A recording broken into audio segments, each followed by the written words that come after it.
Primera parte. El ratón. 7.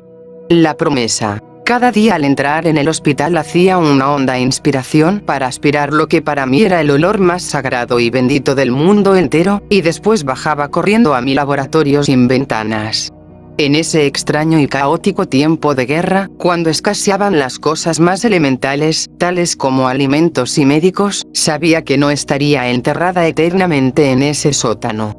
Tenía razón. Llevaba varias semanas trabajando allí cuando el Dr. Zender me preguntó si no me interesaría extraer muestras de sangre a enfermos de verdad.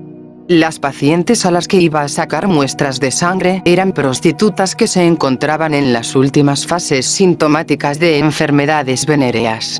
En aquel tiempo, antes de que se inventara la penicilina, a los que padecían enfermedades venéreas se los trataba como ahora a los enfermos de SIDA. Se les temía y rechazaba, se los dejaba abandonados y aislados. Más tarde el Dr. Zender me diría que había esperado que yo me negara. Pero me dirigí enseguida al deprimente sector del hospital donde se encontraban las pacientes. Creo que eso es lo que distingue a las personas que se sienten llamadas a la profesión médica y las que lo hacen por dinero. El estado de las enfermas era lamentable. Tenían tan infectado el cuerpo que muchas ni siquiera podían sentarse en una silla o echarse en una cama. Estaban suspendidas en hamacas. A primera vista eran unos seres patéticos y dolientes, pero eran seres humanos, y una vez que hablé con ellas descubrí que eran personas tremendamente amables, simpáticas y amorosas, que habían sido rechazadas por sus familias y por la sociedad. No tenían nada, por lo que sentí un deseo aún mayor de servirlas. Después de extraerles las muestras de sangre, me senté en las camas y estuve horas charlando con ellas acerca de sus vidas, las cosas que habían visto y experimentado y la existencia en general. Comprendí que tenían necesidades afectivas tan enormes como sus necesidades físicas. Ansiaban amistad y compasión, cosa que yo podía ofrecerles, y ellas a su vez me abrieron el corazón de par en par. Fue un trueque justo que me preparó para cosas peores. El 6 de junio de 1944 las tropas aliadas desembarcaron en Normandía. El día de eso cambió el curso de la guerra y muy pronto notamos los efectos de la invasión en masa. Los refugiados entraron a raudales en Suiza. Llegaban en oleadas, día tras día, a cientos. Algunos entraban cojeando, otros arrastrándose y otros eran transportados. Algunos venían de muy lejos, de Francia. Algunos eran hombres ancianos y heridos. La mayoría eran mujeres y niños. Prácticamente de la noche a la mañana el hospital se llenó a rebosar con estas víctimas traumatizadas. Eran conducidos directamente a la sala dermatológica, donde los metíamos en nuestra enorme bañera, los despiojábamos y desinfectábamos. Sin siquiera pedirle permiso a mi jefe, me puse a trabajar con los niños. Los rociaba con jabón líquido para curarles la sarna y los frotaba con un cepillo suave. Una vez que estaban vestidos con ropa recién lavada, les daba lo que a mi juicio necesitaban más, abrazos y palabras tranquilizadoras. Todo irá bien. Eso continuó sin parar durante 3 semanas. Yo me absorbí totalmente en el trabajo y me olvidé de mi bienestar cuando otros estaban tan mal. De pronto caía en la cuenta de que tenía que comer. ¿Dormir? ¿Quién tenía tiempo? Llegaba a casa pasada la medianoche y al día siguiente volvía a salir al alba.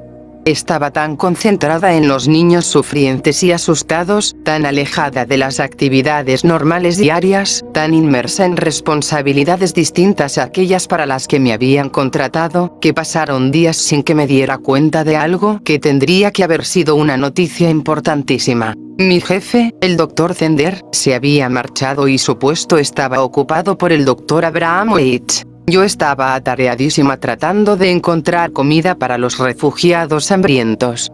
Con la ayuda de otro aprendiz de laboratorio, un pícaro llamado Baldwin al que le encantaba inventar travesuras, ideamos un plan para llenar esos plañideros estómagos.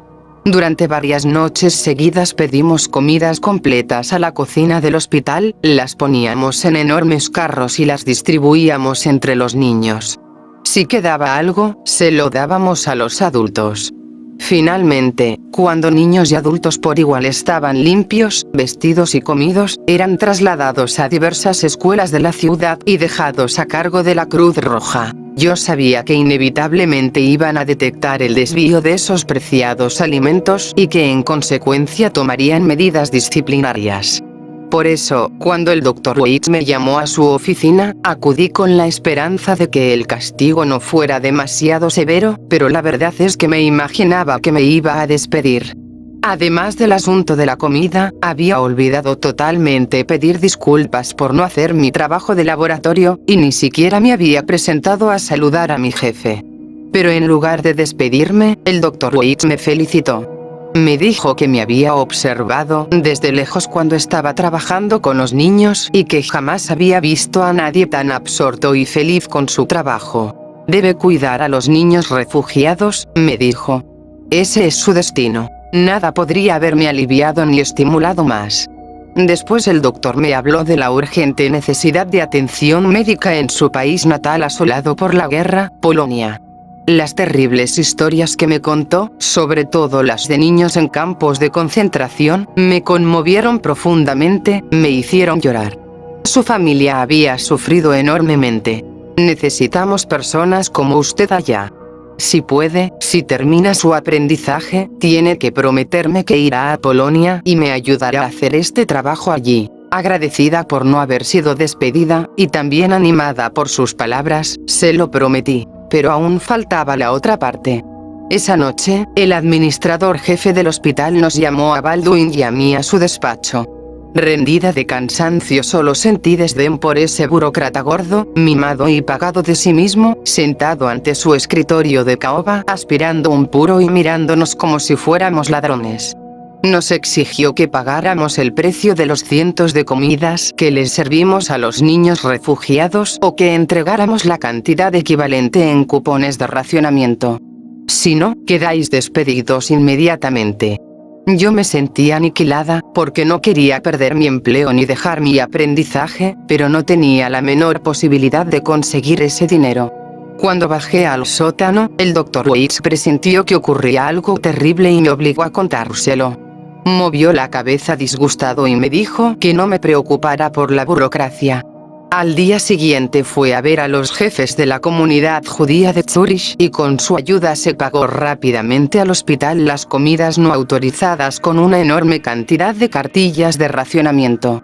Eso no solo me permitió conservar el trabajo, sino que me reafirmó en la promesa que le hiciera a mi benefactor el Dr. Waits de contribuir a la reconstrucción de Polonia una vez que acabara la guerra.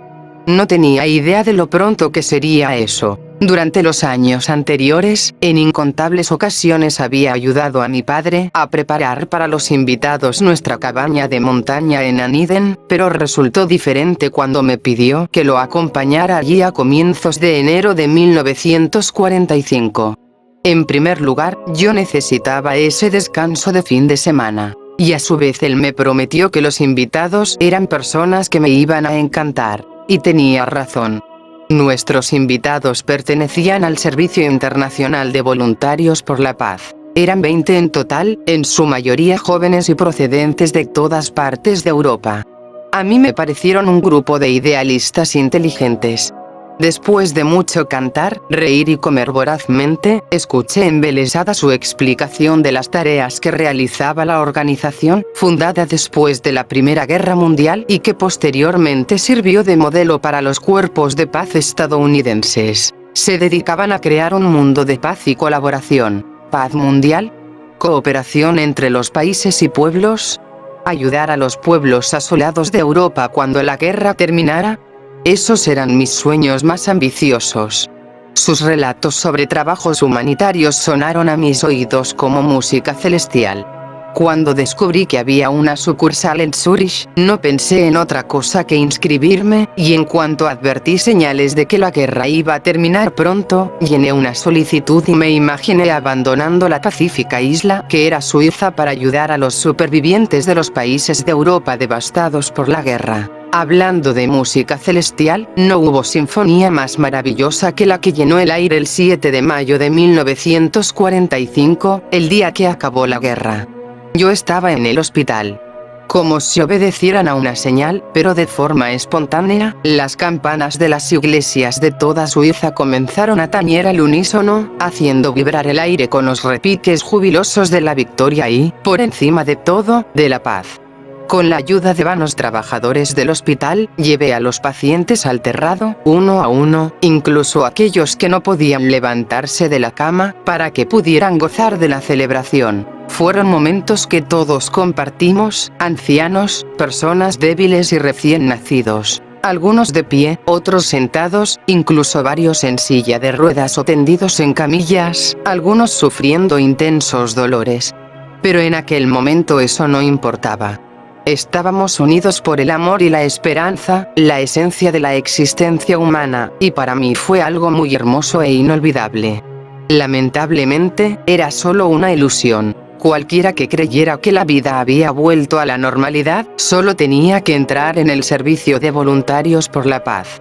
A los pocos días de terminadas las celebraciones, me llamó el jefe de un contingente de unos 50 voluntarios que planeaban atravesar la frontera de Francia, recién abierta, para reconstruir Écureuil, una pequeña y antaño pintoresca aldea que había sido destruida casi totalmente por los nazis. Quería que me uniera a ellos.